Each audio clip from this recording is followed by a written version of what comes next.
तो कंगाला धुळीतून उठवतो. पुढं काय म्हटलंय? दरिद्र्यास कुठून? उकिरड्यावरून उठवतो. पुढं म्हणजे मग ते सरदाराच्या शेजारी बसतात. याला म्हटलंय कृपा. याला काय म्हटलंय? कृपा. हालेलुया. आमची लायकी नसताना जे प्राप्त होतं ना, ती देवाची कृपा.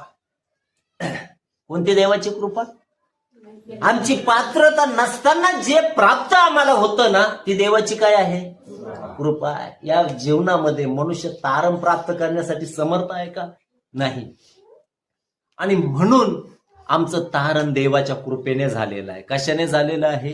देवाच्या कृपेने. या दिवसामध्ये तो आपल्याही जीवनामध्ये आम्हाला धुळीतून उठवण्यास काय आहे? तो समर्थ आहे. आम्हाला उकिरड्यावरून उठवण्यास तो काय आहे? याच्यातून काय दिसतं?